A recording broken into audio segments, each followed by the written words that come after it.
Hello, welcome to my channel. आज हम पढ़ेंगे unit 5 Swaraj of modern Indian political thought. इसमें हम बाल गंगाधर तिलक के जो भी थॉट्स थे ऑन स्वराज उसके बारे में पढ़ेंगे और ये इसका पार्ट 1 है जिसमें हम बाल गंगाधर तिलक के जो भी थॉट्स हैं उसको कवर करेंगे। ये वीडियो सेमेस्टर 5 के स्टूडेंट के लिए for B honours political science and BA programme.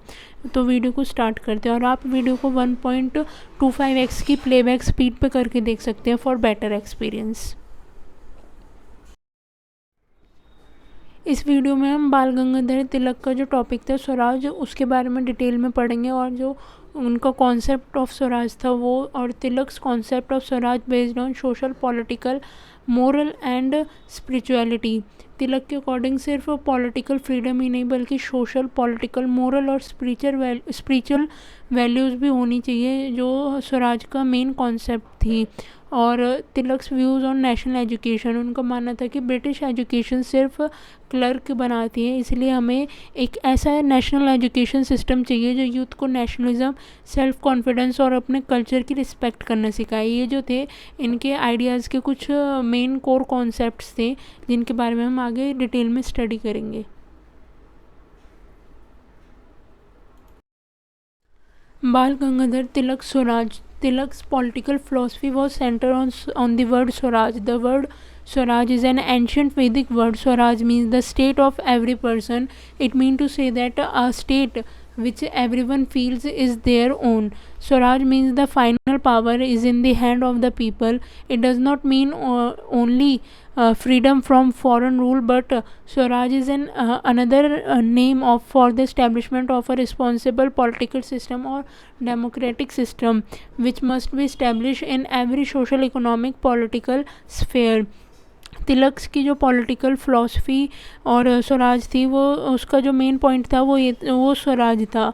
ये जो वर्ड है ये एंशंट वैदिक वर्ड से लिया गया है जिसका मतलब है अपने लोगों का राज्य, यानी कि एक ऐसी स्टेट जहाँ हर व्यक्ति फील करे कि वो खुद इस रूल में जी रहा है और ये जो रूल है ये उसके जीवन के लिए बने हैं। तिलक कहते थे कि स्वराज का असली मतलब है जब फाइनल पावर जो है वो उन्हीं लोगों के हाथ में होगी जो वहाँ पर रह रहे हैं, जिस भी स्टेट में रह रहे हैं। उनके लिए स्वराज का मतलब सिर्फ फ्रीडम फ्रॉम फॉरेन रूल नहीं था बल्कि एक रिस्पॉन्सिबल और डेमोक्रेटिक पॉलिटिकल सिस्टम एस्टेब्लिश करना भी था। Swaraj is a person's natural right. Tilak derived the word Swaraj is in a broad sense from Hindu scriptures. He considered it not only a right but also a religion. Swaraj has spiritual imperatives which enable a person to experience inner spiritual freedom and intellectual bliss. तिलक के according Swaraj एक इंसान का natural right है। उन्होंने इस concept को सिर्फ politically नहीं बल्कि सोशल, इकोनॉमिक और रिलीजियस सेंस में भी समझाया है। हिंदू स्क्रिप्चर्स से उन्होंने ये सीखा कि स्वराज इंसान को स्पिरिचुअल फ्रीडम और इंटेलेक्चुअल ब्लिस तक ले जाता है। तिलक कहते हैं freedom is the life of the soul of a person. His opposition to British rule led Valentino Chirol to describe Tilak as a father of Indian unrest and Nehru to describe him as a father of Indian revolution. उनके British rule के ख़िलाफ़ जो opposition की वजह से ही Valentine ने उन्हें as a father of Indian unrest कहा था और जवाहरलाल नेहरू ने उन्हें फादर ऑफ इंडियन रेवोल्यूशन का टाइटल दिया था। तिलक जो है स्ट्रांगली बिलीव करते थे कि नेशन का अपना सेल्फ डिटर्मिनेशन होना चाहिए। उनके अकॉर्डिंग जो रियल मीनिंग है स्वराज का वो ये है कि जो पावर है वो कॉन्सेंट्रेटेड पीपल के, जो कॉन्सेंट्रेटेड लोग हैं उस पर्टिकुलर एरिया के उनके हाथों में होनी चाहिए। मतलब ऑफिशियल ये रूल पावरफुल ना हो बल्कि पूरे पावरफुल लोगों के लिए ना हो बल्कि स्टेट की सोवनिटी और भलाई के लिए हो और जो स्टेट के लोग हैं उनके ही हाथों में ये सारे जो पावर है होनी चाहिए। जो उनका मेन ऑब्जेक्टिव था वो ये था इस कॉन्सेप्ट का कि सोशल, पॉलिटिकल, मोरल और स्पिरिचुअल जो है वो स्पिरिचुअल वैल्यूज़ जो है वो बहुत ही इम्पॉर्टेंट है किसी भी पर्सन के लिए।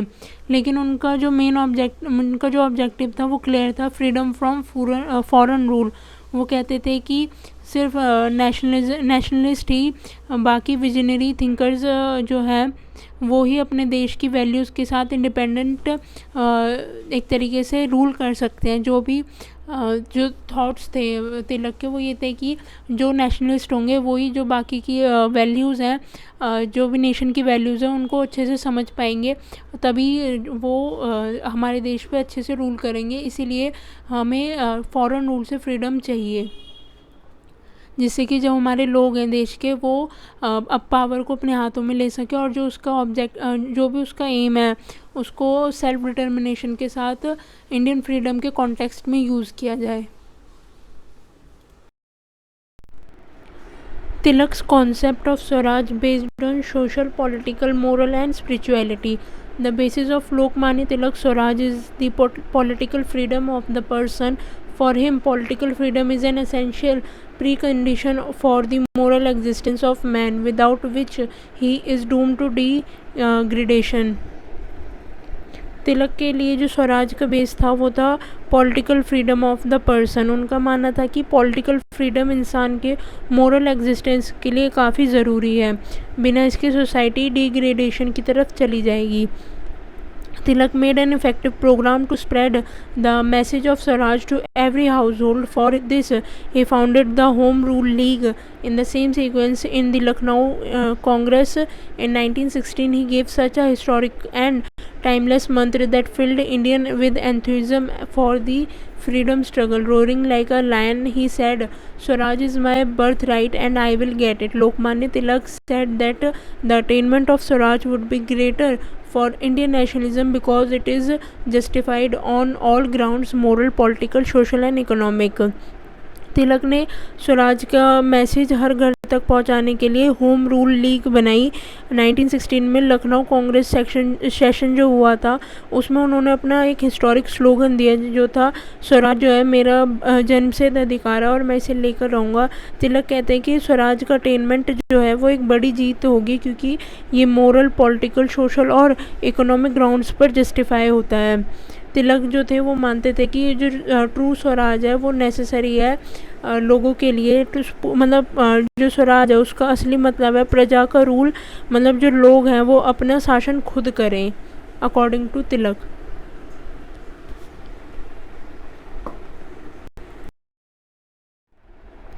बाल गंगाधर तिलक को कांग्रेस के जो एक्सट्रीमिस्ट ग्रुप थे उसका लीडर माना जाता था। उन्होंने स्वराज को अपना इमीडिएट पॉलिटिकल गोल बनाया। तिलक का अपने मदरलैंड से जो प्यार है वो काफ़ी ज़्यादा था, और इंडियन रिलीजन, कल्चर और सिविलाइजेशन पर जो उनका फेथ था वो काफ़ी स्ट्रॉन्ग था, जिसकी वजह से वो एक फेरे पैट्रियट बने थे। मतलब उन्हें बनाता है एक फेरे पैट्रियट और एक great nationalist. His political mean was not begging and begging, but unlike other extremists, Tilak did not follow any fixed model in achieving his political goal. In other words, his political technique was based on his emotional bond and self pride of being an Indian, the main reason for which was his political insight into the analysis of reality. His political technique was based on emotionalism and realism. जो तिलक का political method था वो सिर्फ bagging या फिर pledging पर based नहीं था, बल्कि उनकी जो पॉलिटिकल टेक्निक थी वो एक इमोशनल बॉन्ड और सेल्फ प्राइड ऑफ बीइंग पर टिकी हुई थी। साथ ही वो एक रियलिस्टिक अप्रोच भी रखते थे। मतलब तिलक का जो पॉलिटिकल स्टाइल था वो इमोशनलिज्म प्लस रियलिज्म का मिक्सचर था, जिसकी वजह से जो इनकी टेक्निक थी कि स्वराज को अटेन करने की वो काफ़ी यूनिक थी। Tilak suggested measure of boycott as a political technique for different reasons to accomplish the mission of the Swadeshi movement, which would not succeed without the boycott of foreign goods.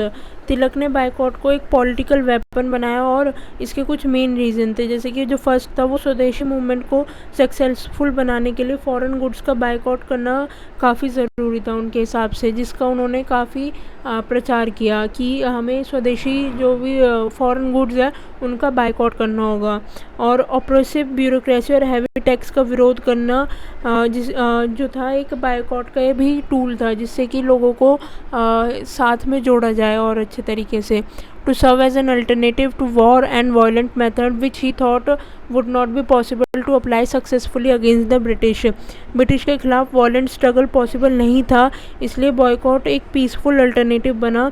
जैसे कि जो भी हम उनके foreign goods और bureaucracy और जो भी टैक्सेस हैं इन सब को अवॉइड करके, इनका बॉयकॉट करके, तो इन सब ने जो स्वदेशी मूवमेंट है इसको अकम्प्लिश किया।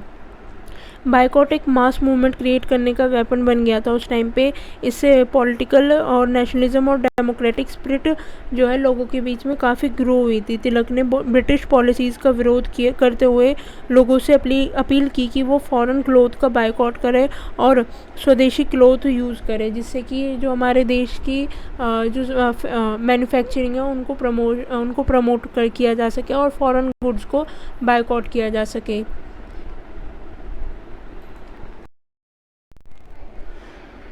Tilak views on national education. Tilak had realized very early that the Western education introduced by Lord Macleay and being followed in all government supported school was detrimental to future health and welfare of the nation. तिलक ने पहले ही notice कर लिया था कि जो British education system है जो कि लॉर्ड मैकली के द्वारा इंट्रोड्यूस किया गया था और जो गवर्नमेंट सपोर्टेड स्कूल में फॉलो हो रहा था वो इंडिया के फ्यूचर के लिए काफ़ी हार्मफुल है। तिलक कहते थे कि ये जो एजुकेशन सिस्टम है ये ना सिर्फ इंडियन फैमिलीज़ और उनके ट्रेडिशन के अगेंस्ट है, बल्कि ये यंगर जनरेशन को इंडियन सिविलाइजेशन की जो भी वैल्यूज़ हैं उन सिस्टम से दूर कर रहा है ये जो एजुकेशन सिस्टम है। इसी वजह से तिलक और दूसरे नेशनलिस्ट को ये वेस्टर्न एजुकेशन का जो सिस्टम था वो पसंद नहीं था। तिलक चाहते थे कि एक नेशनल एजुकेशन सिस्टम बनाया जाए जो इंडियन कल्चर और वैल्यूज़ के साथ अलाइन हो। इसलिए उन्होंने नेशनल स्कूल्स और कॉलेज इस्टेब्लिश करने की डिमांड की ताकि जो स्टूडेंट हैं उनको चीप और हेल्दी एजुकेशन मिल सके। तिलक का जो विज़न था वो एजुकेशन सिस्टम में एक ऐसा मतलब उनका जो विज़न था वो ये था कि एजुकेशन सिस्टम जो हो वो सेल्फ हेल्प और सेल्फ रिलायंस को प्रमोट करे, मतलब स्टूडेंट अपने पैरों पर खड़े हो सके और अपनी आइडेंटिटी के साथ कॉन्फिडेंट रहे और ब्रिटिश पॉलिसीज़ के ख़िलाफ़ स्टैंड ले सके। इसी वजह से इंडियन एजुकेशन एक internal part of nationalist programme बन गई थी 20th सेंचुरी के लिए, 20th सेंचुरी में इंडिया के लिए। Thanks for watching. अगर आपको वीडियो यूज़फुल लगी है तो लाइक करें, शेयर करें एंड चैनल को सब्सक्राइब करें और कमेंट सेक्शन में अपना फीडबैक ज़रूर दें। Thank you.